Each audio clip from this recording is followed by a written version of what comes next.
Okay, so last lesson of Physics 20, Doppler effect. Okay, now we've all experienced the Doppler effect, okay, in daily life.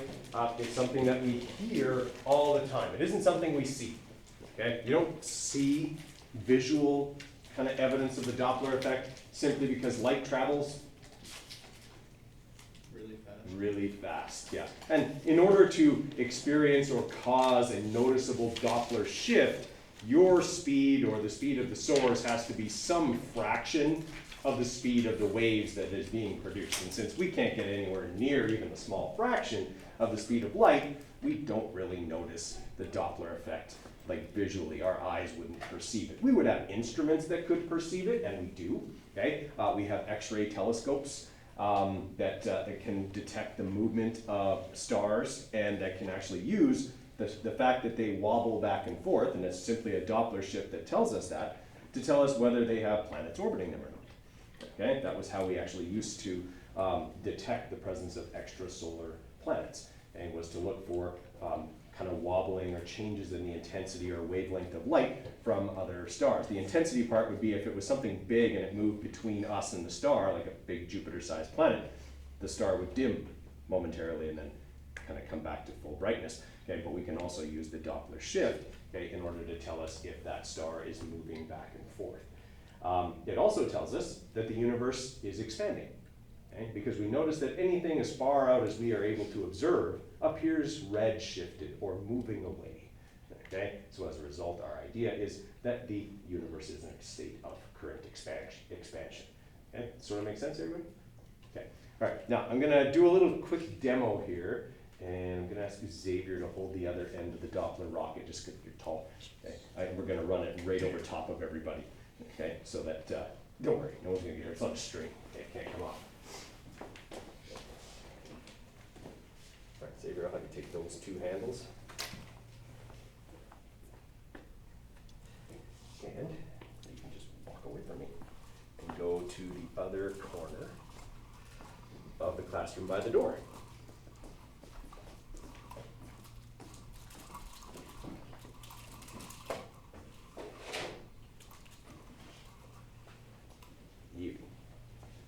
All right, David, I'm going to get you to send that Doppler rocket toward me because I have to turn it on. Okay, so you have to talk nice to it. Okay, so I'm just going to send this thing towards Xavier, okay? And I want you to listen to the change in the sound. Right now, this is what it sounds like, okay, when it's stationary. Send it to me. Okay, do you hear the change in the frequency of it as it moves? Xavier's saying, whoa! I'm sorry, Jake. That's the first time the knots failed on that. Oh, where did you just let go of the handle? Came out of my hand. Came out of your hand. Okay, so it wasn't my knot there. I was worried it was my knot. Oh, we're going to have to take that handle back through there. You're not hurt, are you, Jake? No. Luckily it's padded. Yeah. Somebody thought that design through very well.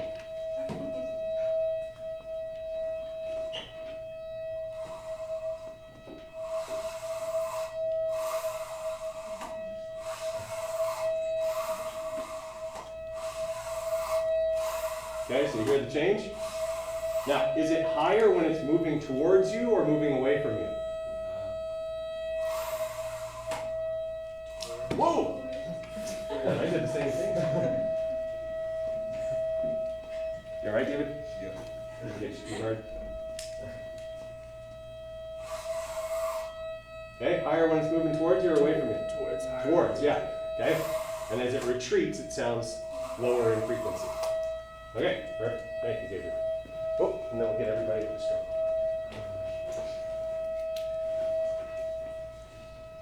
It would be cool if that shows up on the recording. Except for people getting hit. That part would be cool.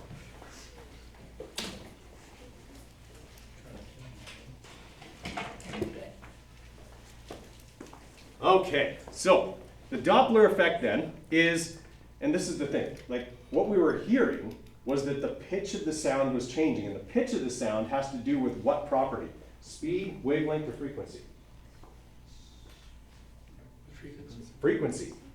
Now, weren't we just told like 1,000,000 times that frequency never changes? Yes. Okay, that's still true.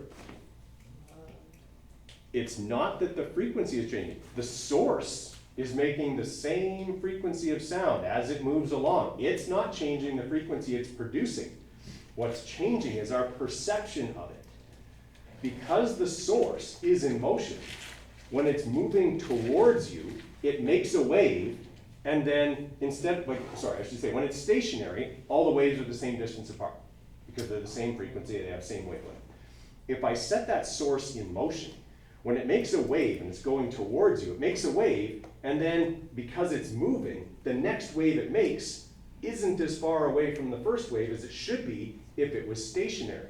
It's still making the same frequency, but because it's in motion, the waves get compacted in front of it. Behind it, the opposite is true. It makes a wave and it runs away from it before it makes another one. Okay? And so behind it, we hear a lower frequency, even though the source hasn't changed. The frequency of the waves isn't any different, but we perceive it to be because the source is in motion. The same is true if you're in motion.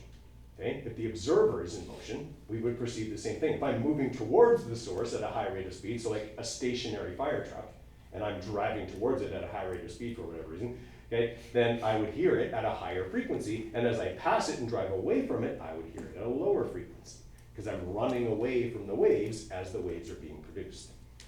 So then it'd be like if you were driving 100 kilometers an hour and there's an ambulance beside you driving 100 kilometers an hour, they'd be the same, right? Right, yeah, because there would be no Doppler shift then. Okay, now on the highway, if I'm going 100 kilometers an hour that way, and the ambulance is driving towards me at 100 kilometers an hour, I'm going to get a massive Doppler shift, and you probably noticed that. Okay, it sounds a lot different when you're passing each other in opposite directions. Okay, there's a big Doppler shift in that case. Okay? And that's kind of what they want. The sirens aren't actually changing their frequency, okay, or they change their pattern sometimes, but they don't change their frequency. And so it's designed to kind of take advantage of that fact. It gets your attention when it's coming towards you much more, okay, than as it's going away. It's not as important when it's retreating from you. Okay? It's more important as it approaches to grab your attention. Okay, so we'll let Sheldon Cooper. Okay, if you're traveling at or near the same speed as the waves you're making, especially if they're sound waves. Okay, because what are sound waves? What kind of waves are they? One that starts with L.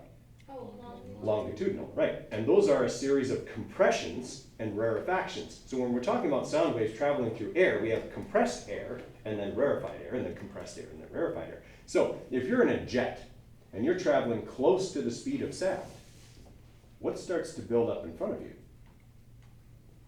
Because jets are loud.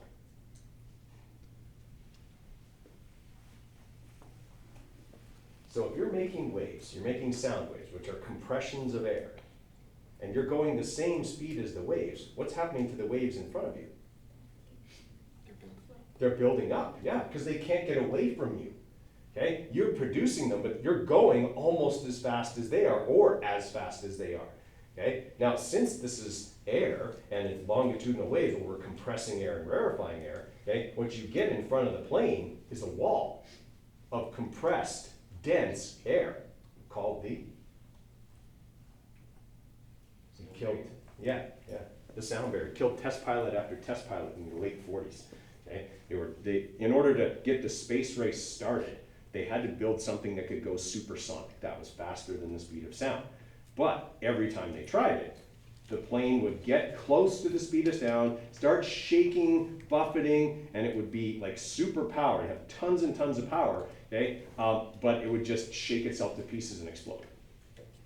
Okay? And so from the ground, what they would see is the plane accelerating, then like stalling. It couldn't accelerate anymore. They'd see it shake, and then it would look like it ran into something in the sky and just exploded. That's why they coined the name the sound barrier, because they couldn't make anything that would get through it. Now, of course, scientific thinking at the time was, well, the plane is just not powerful enough. We make it more powerful, we'll be able to break the sound barrier. It was all about, brute strength and, yeah.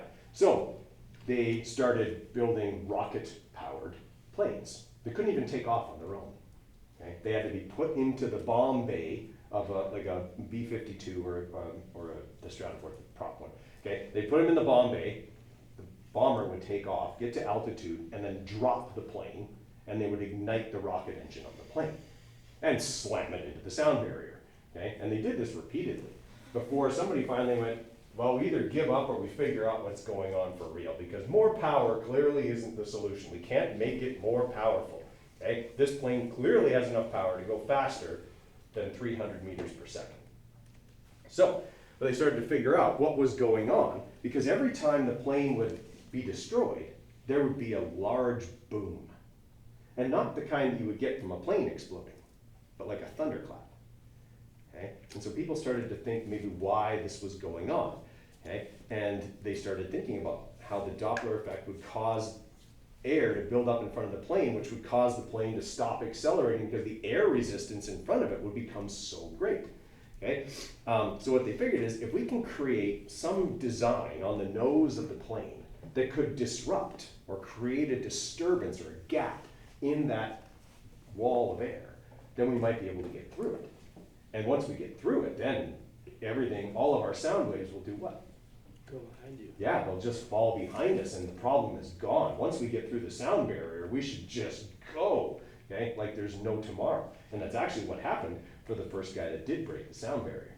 Okay, useless trivia, who was it? I've only once had someone know the answer to that. That's okay.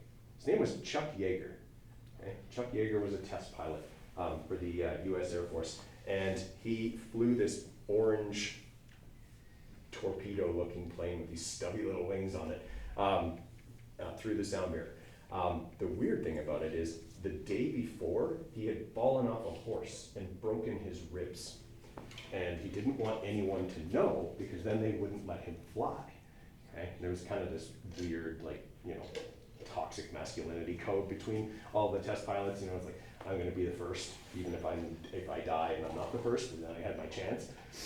So he didn't want to lose his chance. So he didn't tell anyone he had broken ribs, and he couldn't close the cockpit on his own because it required him to reach across and pull the cockpit down. He couldn't do that with his broken ribs. So they gave him a stick. He took a stick in, like the ground. He told the ground crew, he's like, look, man, like you're my buddy. I broke my ribs. I can't close the cockpit. He's like, well, take this stick and just clamp it shut with your good arm. So he did, okay, and broke the sound barrier with broken ribs. Now, the funny part of it is, when he was getting close to the sound barrier, he's kind of very concentrated on his, you know, on his flying with the plane, because it was like trying to control a wild animal. And so he kind of stopped giving details about what was going on, because he was just trying to keep the plane in the air. And then he breaks the sound barrier. What does everybody on the ground hear? A big boom. A big boom. And they see a small cloud in the sky, because when you break the sound barrier, if you've taken chemistry, you know, like ideal gas law, Charles' law, Boyle's law, right? When you compress a gas, you can force it back into a liquid. Well, that's exactly what happens in front of the plane. You've got water vapor in the air that's being compressed in front of the plane. So just as you break the sound barrier, that pressure gets released. And there's this tiny little cloud that forms right where the plane is, one at the nose and one at the tail. Okay? And so they see this, they hear the boom, and they're like, ah, crap. And start over again. I guess that little thing we put on the nose of the plane didn't work. And meanwhile, he's up there with one of those big grins on his face, because all of a sudden he's the fastest man who ever lived. And he's riding a rocket that no longer has anything to stop it. Okay? Because he's gone through the sound barrier, and all the stuff that was slowing everyone down before that is falling behind him. And so he's just going like this and going faster and faster and faster, and basically going, if I tell them I'm still alive, they'll tell me to cut the power to the rocket motor, and then I won't get to go faster. Okay? But eventually he did, and it was, you know, he got to go incredibly fast. Okay? Actually got a barrier, and then unfortunately the video gets cut off there for some reason. But in the actual movie, the right stuff, it shows that Mach meter that only goes to 1 peg. Okay, so it goes right past 1 and hits the stop peg. Then it's not even measuring anymore how fast he's going. Okay, so he's just, like I said, just a big grin on his face. Okay, and he said his actual words to the ground crew were, "I think there's something wrong with this Mach meter. It's gone plumb off the scale." And they're like, "Oh, he's alive." So Yeah, it's pretty big deal to get through the sound barrier simply because of all that. Now it's pretty routine. Fighter jets do it all the time with incredible ease. Okay, but their wings, their nose, their tails, okay, all of that stuff is designed with those little points on it, okay, that help it to go through that. Now more even modern aircraft, okay, just the whole shape of the body is designed to help create that disruption in the sound barrier that helps them to punch through it. Okay. Now, why does it have to be a jet? Why can't it be a prop plane? Why can't a prop plane break the sound barrier? I assume because the prop plane A doesn't get fast enough, and B because the surface of it's flat, not pointy. Yeah, well, and plus there's only so fast you can make the propeller go. Okay, you can't move enough air past the propeller or using the propeller to go that fast, basically. Do like normal airplanes have to break the sound barrier or not? No, like passenger aircraft other than the Concorde are not capable. It's not, it wouldn't be, like the Concorde was a death trap. Okay. Right? But mostly on takeoff and landing, not when it was supersonic. But the problem with the Concorde and the bigger aircraft going supersonic is the shape of the nose. The Concorde actually had an articulating nose. So when it was supersonic, the nose was pointed straight out. When it landed, the nose would articulate and point down to create extra lift.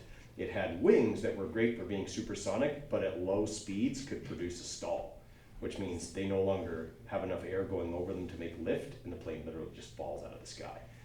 And so that was kind of the problem with the Concorde, is it was designed to go really fast, but not designed to be maneuverable at low speeds. There were only a handful of runways it could land on in the world. What is the It was a Air France passenger jet that could go faster than sound. So it could make a transatlantic flight really fast. So basically it would go from like Paris to New York.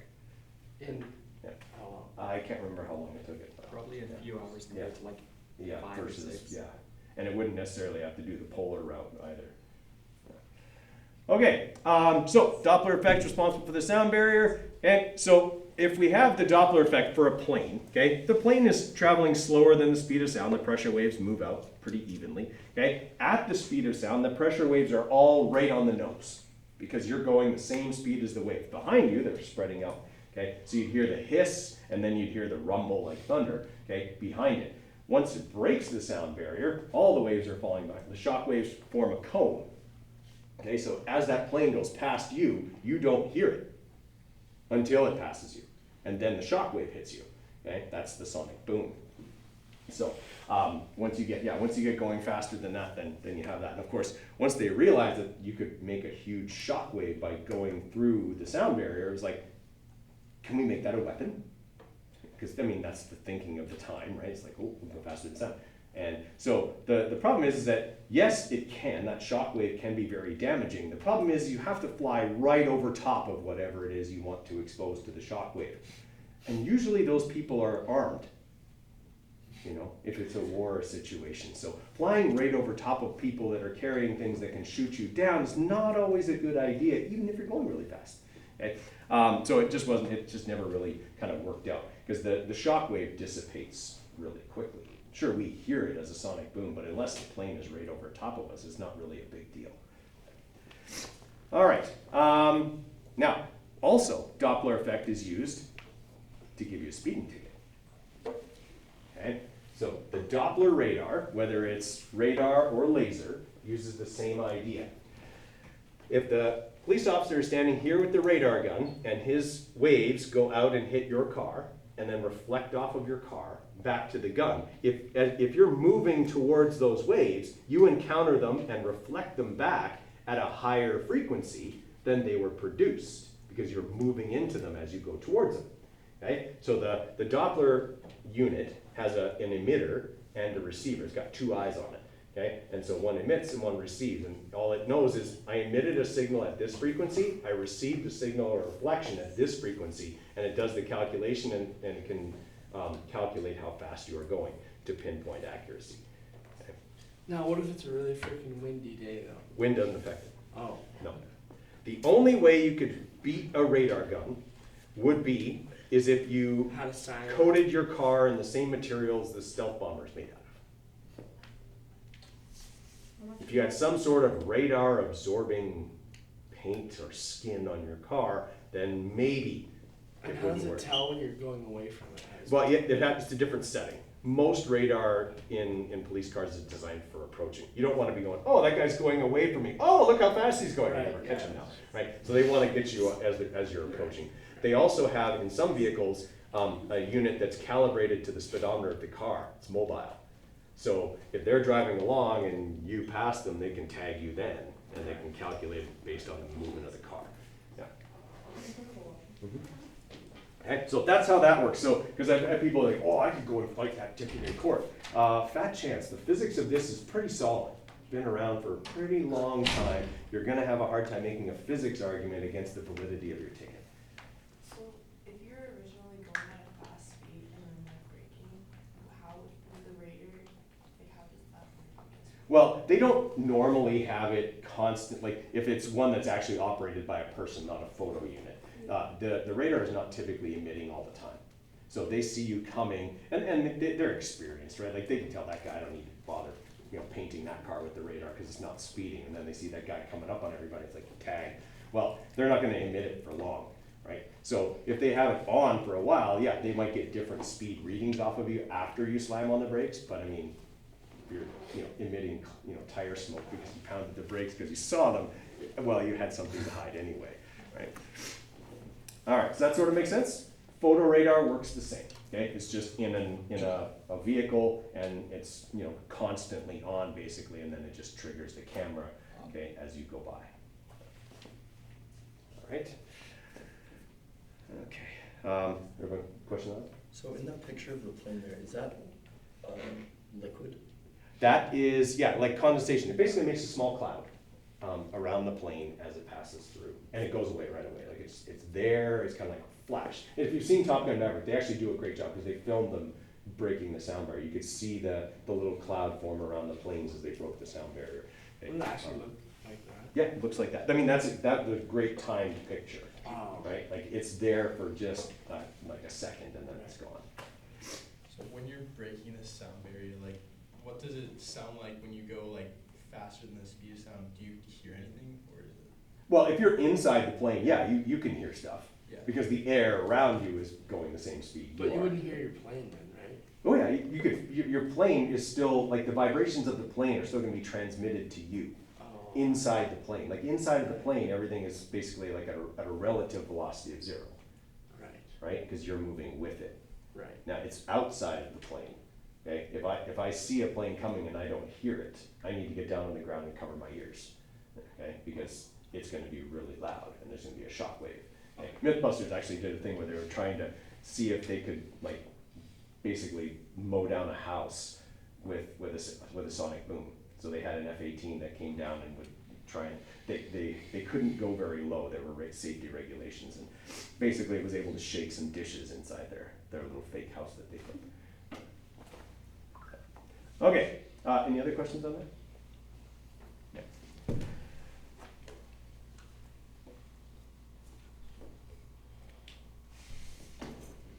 All right, so what we basically have here, okay, is if an object like a train is stationary, all the waves are the same distance apart, front and back. Okay, so an observer in front of a stationary train, an observer behind a stationary train, hear the same frequency.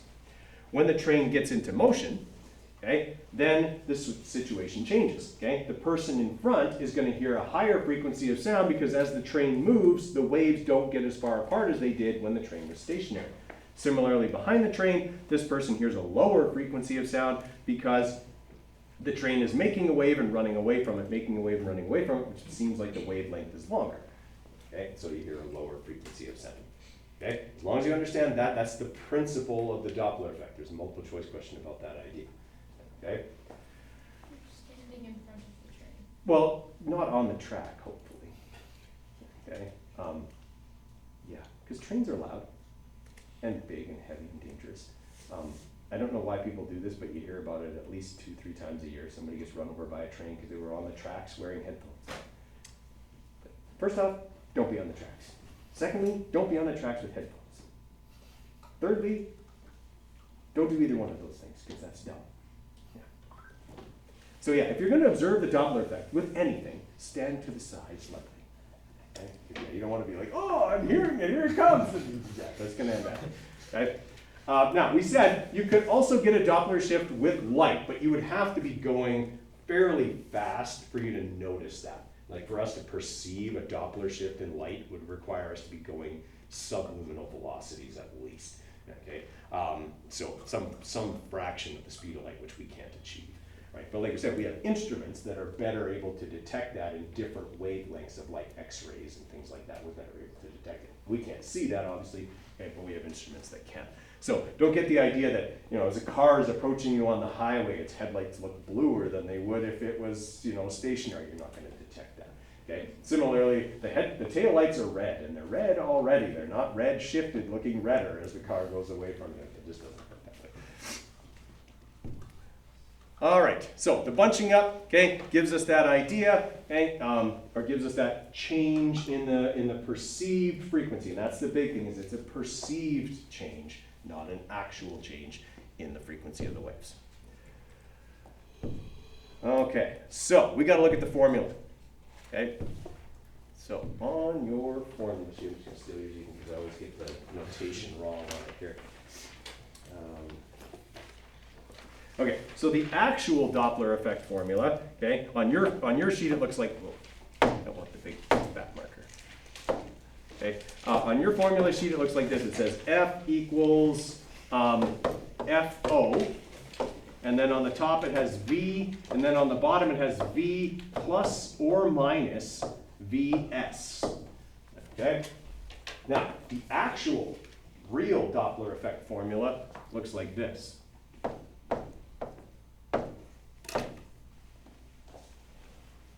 Okay, it has a plus or a minus on the top with a VO on the top. So what does everything in this formula mean? All right, F is the Doppler frequency. Okay, in other words, frequency. Okay, oh, this thing is real. Okay, you want a Y there. There we go. Okay, in other words, it's the one you hear. Okay, so F, the one that formula is set up to calculate, is the frequency that the observer would perceive. Okay. F naught, okay, or FO, right, is the original or actual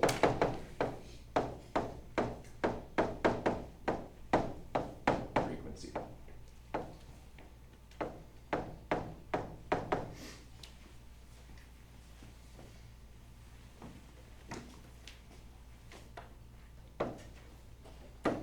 V is the speed of the waves.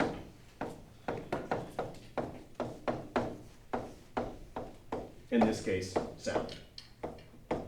Because we're only going to deal with Doppler effect for sound waves. Okay, and Vs is the speed of the source.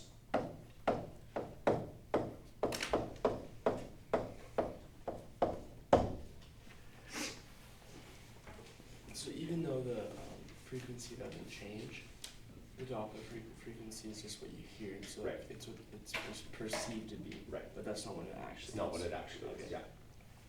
Okay, now the VO, that's not part of your formula. You're not going to be asked to solve questions that involve a moving observer. Okay, the formula is set up to calculate the Doppler frequency of any situation, even if both the observer and the source are in motion. Okay, for whatever reason, Alberta Learning a few years ago decided it's not necessary for you to have to solve questions that involve a moving observer. So you will only have a moving source. Your observer will always be stationary. Okay? Why do they have plus or minus in there? Because it's moving towards or away from you. Right? It depends. You use plus in one situation, you use minus in the other. Okay? If the object is approaching you, you hear higher or lower frequency. Higher. Higher. Okay, and if they're going away, you hear. Low. Okay, so if I'm looking at this formula then, okay, this is my original frequency, my actual frequency being produced. If the object is moving towards me, this number will be bigger than this number. Okay, so would I want to add or subtract? I would want to subtract. Okay, here's why. I've got V on the top and V on the bottom. if I'm gonna make f bigger than fo, I need to be multiplying by a number bigger than 1, right? I need to multiply by a number bigger than 1. That way it will enlarge fo so that f is bigger than fo. Everybody okay with that? So if I subtract vs from v, the bottom of this part of the equation will be smaller than the top. And when I divide them, I'll get a number greater than 1. Okay, does that make sense mathematically? Okay. I mean, you can just memorize subtract is for approaching and plus is for retreating if you want, but I'm just explaining the reasoning behind it. Okay, for a retreating object, so when going away, where f is smaller than fo, we would want to add so that the bottom is bigger than the top, and we would get a decimal. That way, when I multiply fo by a decimal, I get a smaller f. Okay, which means a lower frequency. All right, everybody okay with that? Okay. Does that formula look like it might be a little hairy to manipulate? Okay. It is going to be a little bit hairy, but it's not terrible, especially since you're never going to be asked to solve for the speed of the waves using this formula. Okay, because you'd have to do a little bit of factoring. Okay, so we won't have to do that. Okay, so you're only ever going to be asked to calculate f, fo, or the speed of the source. Okay, that's it. So let's look at how we might manipulate this formula.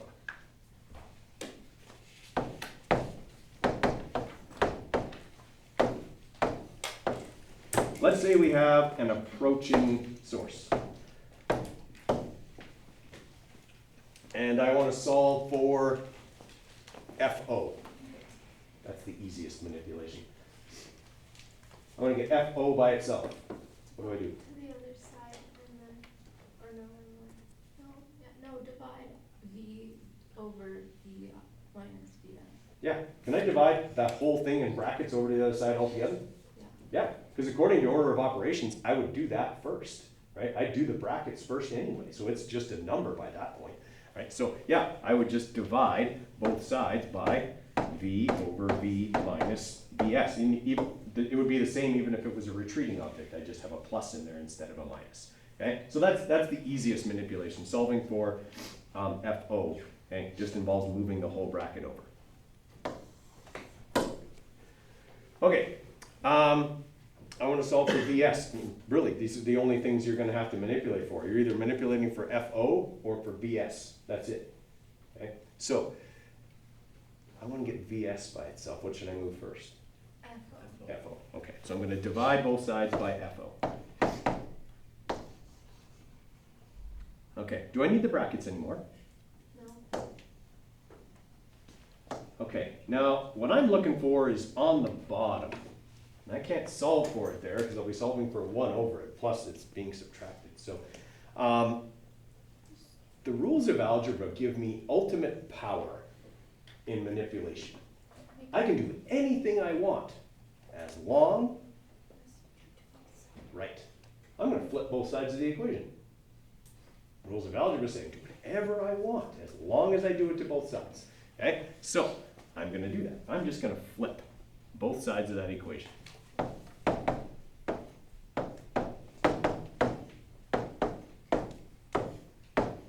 Okay, a little easier to get VS by itself now?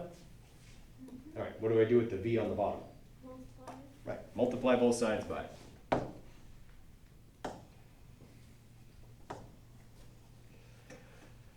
Okay, now I want to get VS by itself. Subtract I can subtract V, but I just have to remember that I'm solving for negative VS in that case. Or I can add VS to both sides and then subtract FOV over to the other side as well. Right? So I can just subtract this over now, so V minus FOV over F. Okay? And do that as well. Okay? So either way will work, right? If you get a negative number for your speed, keep in mind that it's speed and it can't be negative. You got the right number, take the negative off.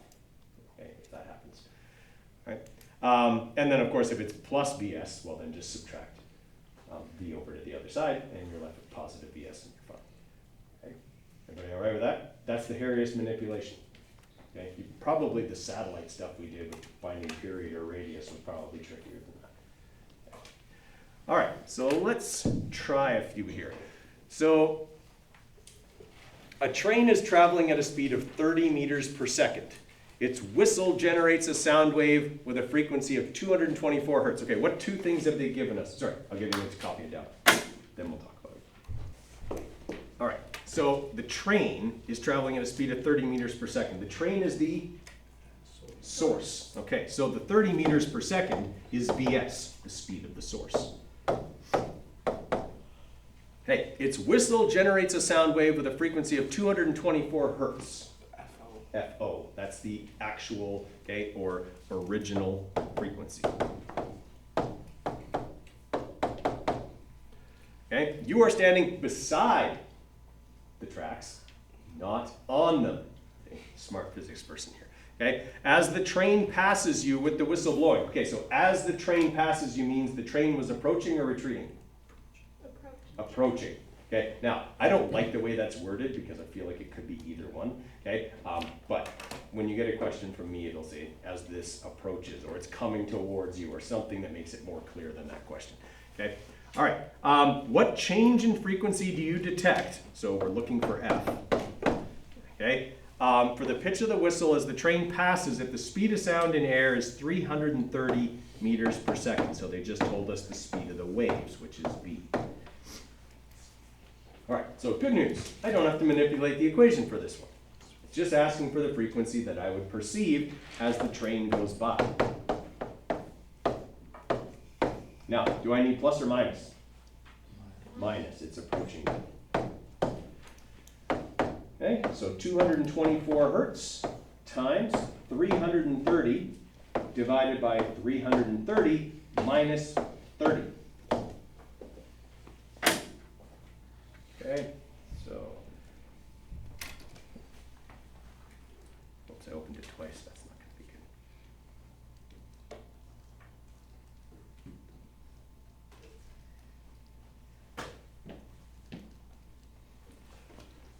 good. Okay, 224 times 330 divided by 300. Okay, I just did that in my head, I'm sure you guys all did that too. Okay, so the person standing beside the tracks, okay, is going to hear a frequency of 246 hertz. Okay, we had 3 significant digits in that question, so 246 hertz. Okay, so it changed the frequency by 22 hertz. You'd detect that. Okay, you'd definitely be able to hear a change in 22 hertz. Okay, everybody all right with that one? So, because the question says change in frequency, would we have to actually say the change in frequency? I've never asked one where I was like, hey, and after you do all this work, subtract those two numbers. I'll just ask for the actual or the original or the perceived or whatever. Okay. We just did one like number 1. So let's try number 2. And you have to convert the 360 kilometers per hour into meters per second. Spoiler alert, it's 100 meters per second. Because you divide by 3.6. Meters per second. Okay, I'll give you a few minutes on that one, okay, and then we'll walk through it together. Answer's right there, you want to check. So on this one here, they give us the speed of the source, which is an airplane, 100 meters per second, okay? And they tell us that that we measure the pitch of its approaching engines to be 512 hertz. That's what we hear. Okay? It's not what's actually produced, it's what we hear, right? So that's F, 512 hertz, okay? What must be the actual frequency? So FO is our question mark. The speed of sound in this question is 345 meters per second. All right, so F equals FO, V, and it says it's approaching, so V minus VS. All right, I'm trying to find FO. What do we do with all this? Just divide it over to the other side.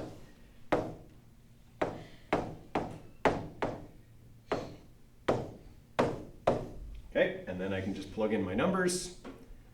Okay, so I will have the 512 divided by 345 over 345 minus 100. Okay, and that'll equal FO.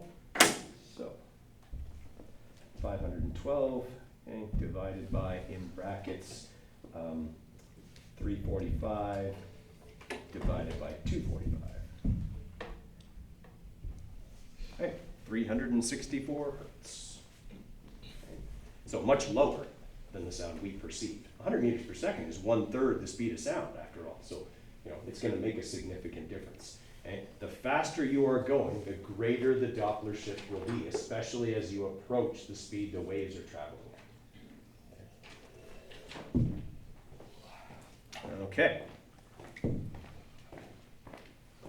All right, try this one. Oh, yeah, we're looking for the train's speed on this one.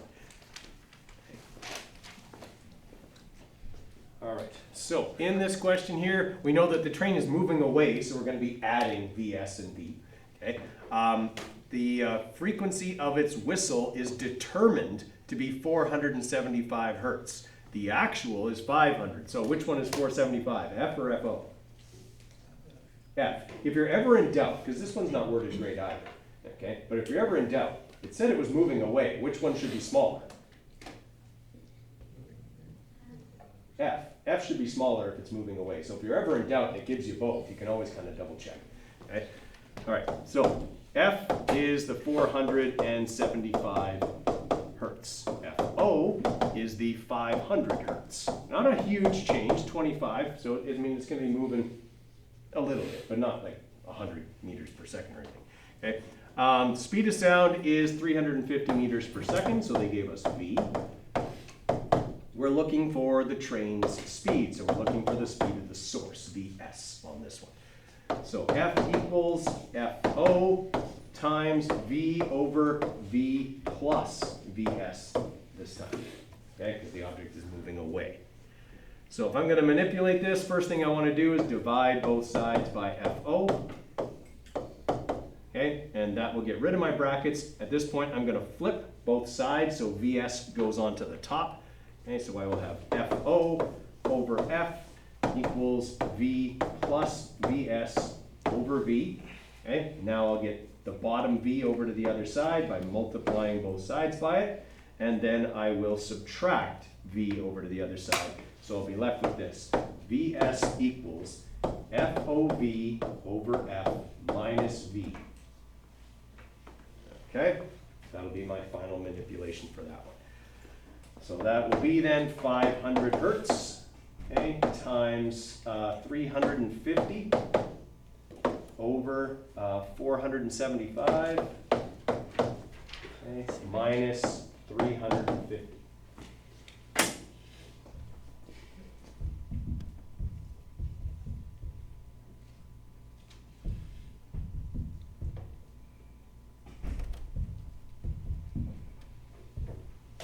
Okay, so the train is moving at 18.4 meters per second.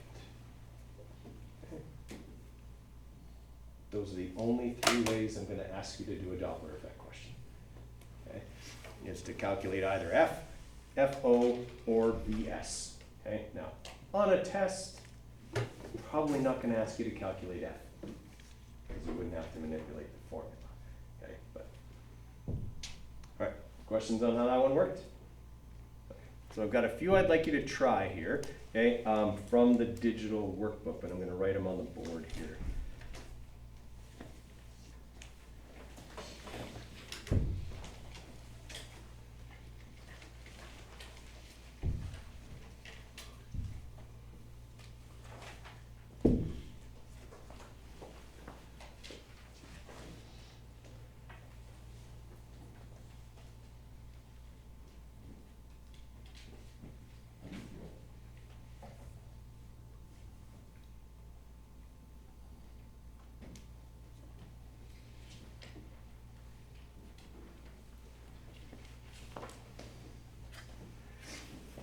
Okay, so I would like you guys to do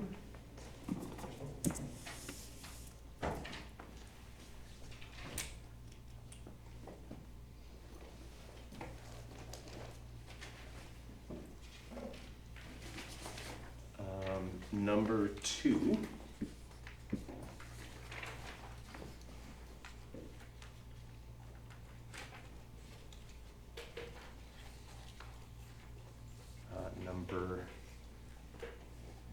Number 1, sorry, 1 and 2.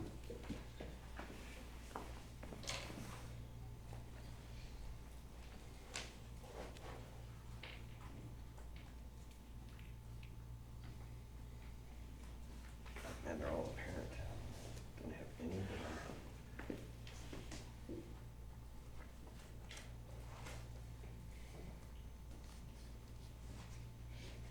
Okay, let's say 1, 2, 10, and 11.